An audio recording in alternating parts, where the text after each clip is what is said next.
আগামী বছর ১৪ই জুন শুরু হবে ব্রাজিলের বিশ্বকাপ মিশন।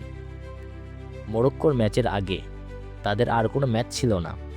ব্রাজিল ফুটবল ফাউন্ডেশন জানিয়েছেন, মার্চে তারা দুটি প্রীতি ম্যাচ খেলবে, ইউরোপের পাওয়ার হাউস ফ্রান্স ও ক্রোয়েশিয়ার বিপক্ষে। বিশ্বকাপ বসবে উত্তর আমেরিকার ৩ দেশ, কানাডা, মেক্সিকো ও যুক্তরাষ্ট্র। ফ্রান্স ও ক্রোয়েশিয়ার বিপক্ষে ম্যাচ দুটিও খেলবে ব্রাজিল যুক্তরাষ্ট্রের মাটিতেই। ২৬শে মার্চ ফ্রান্সের বিপক্ষে প্রথম ম্যাচটি খেলবে বোস্টনের জিলেট স্টেডিয়ামে। ফিফা র্যাঙ্কিংয়ে ফ্রান্সের অবস্থান ৩ নম্বরে।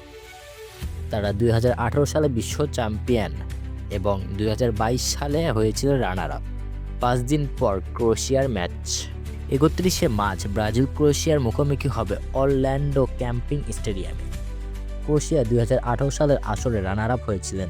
র্যাঙ্কিংয়ে তারা আছেন ১০ নম্বরে। অরল্যান্ডোর সিটিতে ক্যাম্পও করবে ব্রাজিল। ক্যাম্প হিসেবে তারা ব্যবহার করবে ESPN ওয়ার্ল্ড অব স্পোর্টস কমপ্লেক্সকে।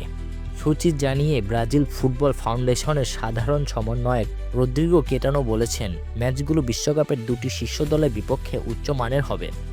আমরা বিশ্বকাপে খেলার যোগ্যতা অর্জন করেছি, তাই প্রথম সারির দলগুলোর বিপক্ষে খেলার সিদ্ধান্ত। আমরা এশীয় ও আফ্রিকার দলগুলোর বিপক্ষে খেলেছি, আশা করছি ইউরোপের দলগুলো আমাদের চ্যালেঞ্জ দিতে পারবে। বিশ্বকাপে মরক্কো ছাড়াও ব্রাজিলের গ্রুপে আছে হায়াতি ও স্কটল্যান্ড। ২০শে জুন হায়াতি ও ২৫শে জুন স্কটল্যান্ডের মুখোমুখি হবে তারা।